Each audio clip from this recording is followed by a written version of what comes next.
So Roger Williams University is our only school in Western Massachusetts. Oh really? That might be a little. That might be difficult. Yeah.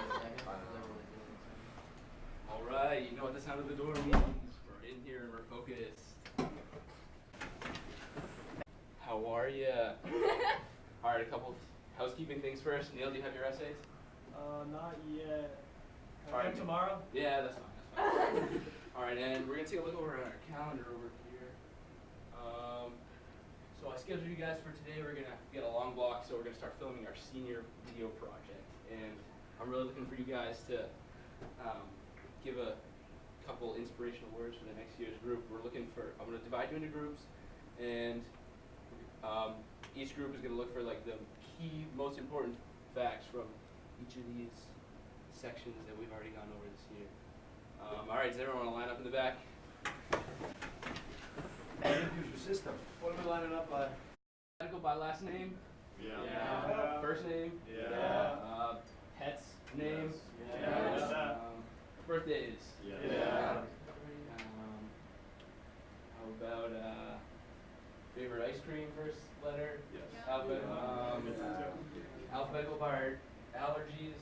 Yeah. Two. Our great aunt once removed first name? All right, how about favorite congressman? We done that yet? No. All right, why don't you get an order for that one? Can't name. Where's the eye? I'll be honest.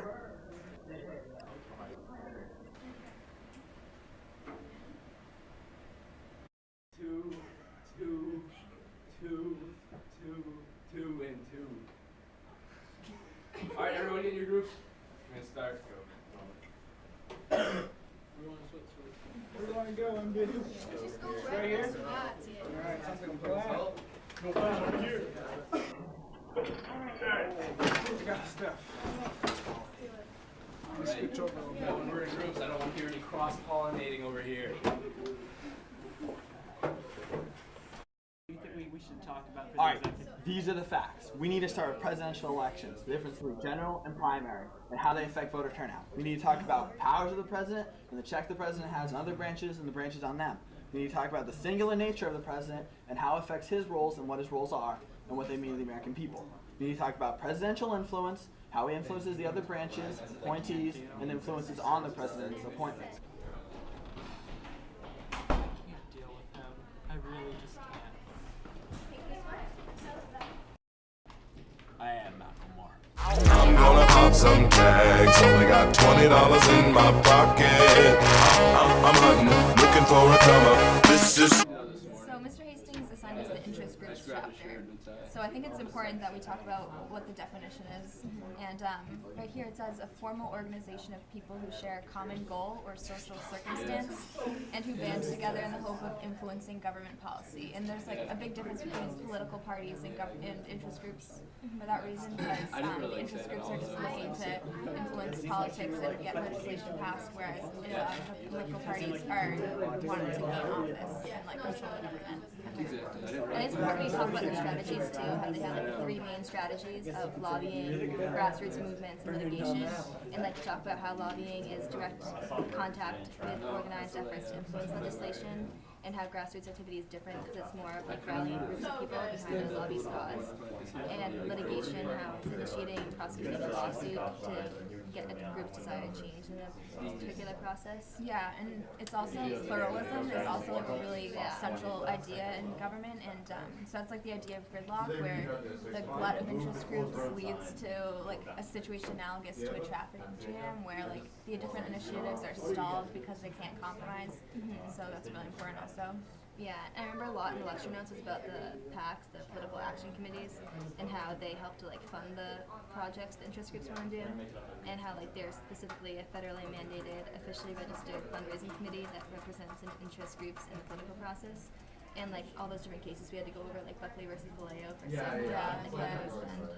definitely. And then just the idea of iron triangles, where there's like the informal relationship between the different key legislative committees, the bureaucracy, and then interest groups, and they're kind of all working together, and so it's kind of like hard to stop that process. Yeah. Other than that, I think that's pretty much it for that chapter. Yeah. Stare decisis, which is the Supreme Court's action of adhering to previously decided court cases rather than just making their own decisions on every single case that they come to. The judicial branch. What are your most important facts from the judicial branch? You got stare decisis, judicial restraint, judicial activism, the writs of certiorari. Oh, you mean writs of certiorari, right? No, I think it's writs of certiorari. No, it's certiorari. Okay, anyway. Yeah, the writs are, it's a request for the Supreme Court to order the lower courts to give them their records for purposes of review, and it's for like special and important reasons. And then also the judicial restraint versus activism. The judicial restraint is the idea of the court that they should generally allow the decisions of the other branches to stand, rather as the activism. They feel that it's more their duty to get involved in what the other branches are doing and make sure everything is constitutional. And then lastly, we're just going to do probably the Solicitor General, like the 10th Justice of the Court, because he's the 4th ranking official in the Justice Department and defends the U.S. in cases against the country. Sorry, I forgot. Neil's the worst part. Neil sucks. Usually, like, I have Matt, and it goes really well because Matt does a lot of the work, and I just sit there. But Neil's out there, and he's not doing anything, and he's making fun of my shaved legs. And I know Matt would be a lot more supportive of me right now. Usually just work with Dickie. You just sit there and do nothing. Now with Patrick. What's up, dude? Yeah, what's up, man?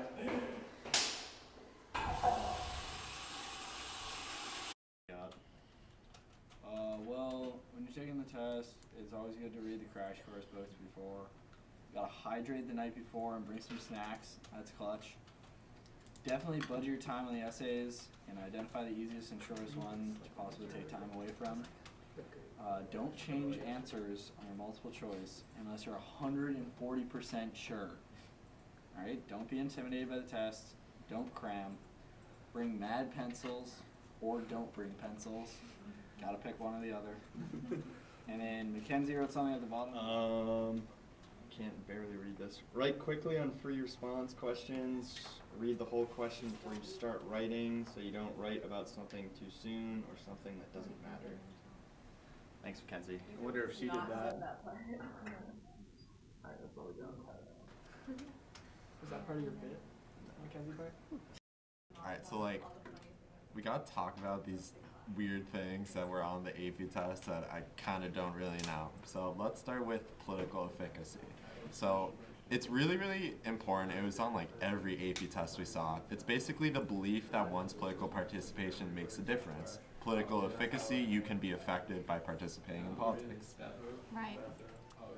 So something else that people should know is a single member district, which is an electoral district from which one person is chosen by the voters for each elected office. Right.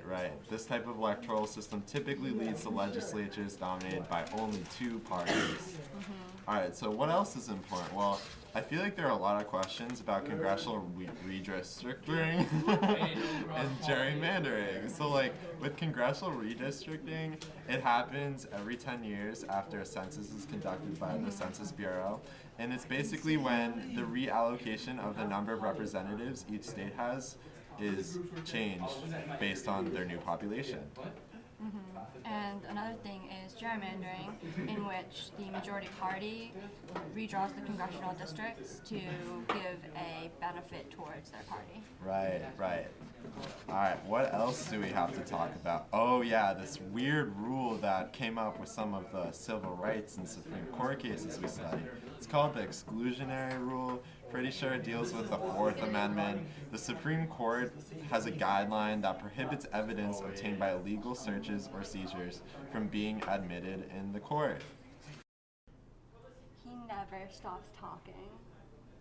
Once upon a time, in the Constitution, political parties weren't even mentioned, and also National Security Advisor is a member of the White House staff, and also you need to know all amendments 127 tattooed on your fingers and your hands and your. In 1971, Congress passed the Federal Elections Campaign Act, amended in '74, which attempted to limit the ability of wealthy fat cats, the FEC, to monitor and sanction $1,000 per candidate per election, and then it was adjusted for the inflation rate. He calls it the Mr. Hastings Show. What kind of show is that? And another thing that's kind of important is that the Voting Rights Act of 1965, I saw that everywhere. It increased voting for minority groups and it eliminated poll taxes, literary tests, and other barriers to minorities voting, especially in the South.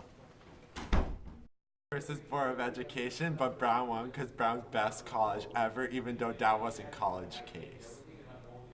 Increased voter registration because people could go to the DMV and register to vote. We know this stuff. Also, the party board. The legislative branch, we got it. All right, well, first off, let's see what we got here.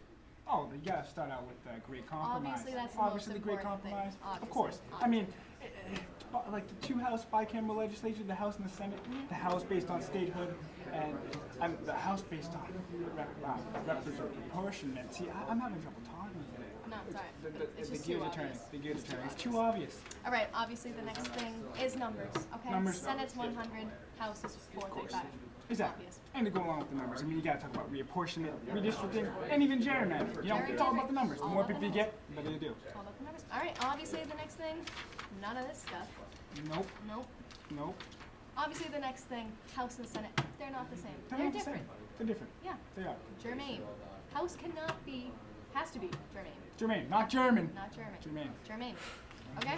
what else we got? Obviously, What the else we last got? obvious, obviously. Obviously, the roles. You know, you have your trustees, the representatives who consider the opinion of like the people, but they rely on their own judgment when they make decisions. You know, and you get the delegates. You know, they kind of vote according to what their constituents want, regardless of their own opinion. And then you get the politicos. You know, they switch. Same with the both, you know? Exactly. Yeah. Do a little bit of both. A little piece of the pizza pie. You know, Obvious. both. Obvious. Obvious. Obvious, Simple. that's all easy. it is. You We know? got it. We got it. Whatever. Ain't no thing but a chicken wing. Yep.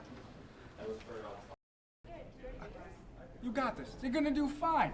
I mean, Politico, it's first grade. All of this stuff. You're great. You're fine. You're good. You're gonna do well. Don't worry about it, kids. When they were voting, they're clinging to themselves, and that has contributed to our declining government and its efficiency. And So federalism, this is pretty easy. I guess probably just kind of define everything. So obviously federalism, that's a system of government where power is divided between the federal government and its subdivisions, with the majority of the power flowing to the federal government. I mean, that's pretty important, I think.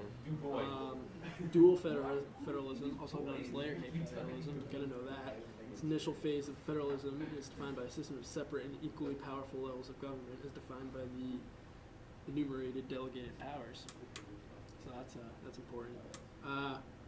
Cooperative federalism, also known as marble cake federalism, a system where economic and social crisis led to a stronger and more influential national government, where national and state governments share functions. All right, so yeah, we'll definitely use that. That's important. Creative federalism. All right. System in which partnership between the national government and the states was expanded to include cities, countries, school districts, and nonprofit agencies to provide social services. All right, cool. All right, last one is new federalism. Efforts to return fiscal and governing powers to the states and localities. That's that. All right, sweet. All set. Write warm-ups in big letters.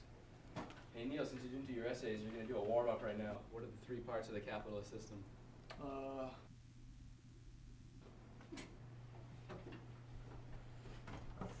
Is he leaving?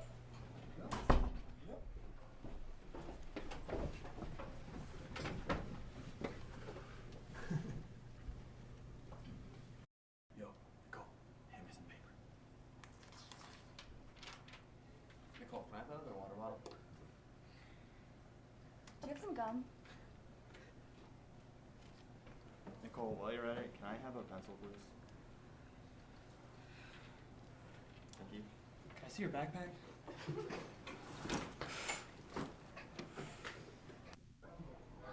Every day.